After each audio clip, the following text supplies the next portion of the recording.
ତିଆରି କରିବା ହେଉ କିମ୍ବା ବେନିୟମ ବାଣ ବିକ୍ରି କରିବା ସମୟରେ ଅନେକ ଅଘଟଣ ଘଟୁଛି। ଏହାକୁ ଦୃଷ୍ଟିରେ ରଖି ସରକାରଙ୍କ ପକ୍ଷରୁ ଏଥିପାଇଁ କଟକଣା ଜାରି କରାଯାଇଛି।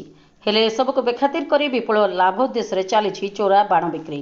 ବେଗୁନିଆପଡ଼ାରେ ବିଭିନ୍ନ ସାହିରେ ଚୋରା ବାଣ ଗଚ୍ଛିତ ଥିବା ଖବର ପାଇ ବେଗୁନିଆପଡ଼ା ଥାନା ଅଧିକାରୀ ଭଗବାନ ପୂଜାରୀଙ୍କ ନିର୍ଦ୍ଦେଶ କ୍ରମେ ଏଏସ୍ଆଇ ଜଗଦୀଶ ପଣ୍ଡାଙ୍କ ନେତୃତ୍ୱରେ ପୋଲିସ ଟିମ୍ ଚଢ଼ାଉ କରି 3ଟି ଘରୁ ବାଣ ଜବତ କରିଛି।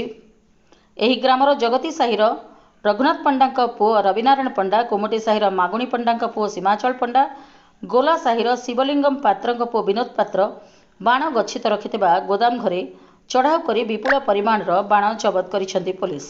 ଏଥିସହ ଏହି 3 ଜଣଙ୍କୁ ଗିରଫ କରିବାରେ ସଫଳ ହୋଇଛି ପୋଲିସ। ଏହି ବାଣ ମଧ୍ୟରେ କିଛି ବାଣ ହାତ ତିଆରି ହୋଇଥିବା ବେଳେ କିଛି ବାଣ କମ୍ପାନୀ ତିଆରି ହୋଇଥିବା ଜଣାପଡ଼ିଛି। ଆଗକୁ ଦୀପାବଳି, ଗଣେଶ ବିସର୍ଜନ ଓ ଅନ୍ୟାନ୍ୟ ପର୍ବପର୍ବାଣୀ ଥିବାରୁ ବିକ୍ରି କରିବା ଉଦ୍ଦେଶ୍ୟରେ ଏହି ବାଣ ଗଚ୍ଛିତ ରଖିଥିବା ପୋଲିସ ସନ୍ଦେହ କରିଛି। ଗଞ୍ଜାମ ଜିଲ୍ଲା ବେଗୁନିଆପଡ଼ାରୁ ଜୟକୃଷ୍ଣ ମାଝୀଙ୍କ ରିପୋର୍ଟ, ପ୍ରାଇମ୍ ଟିଭି ଓଡ଼ିଶା।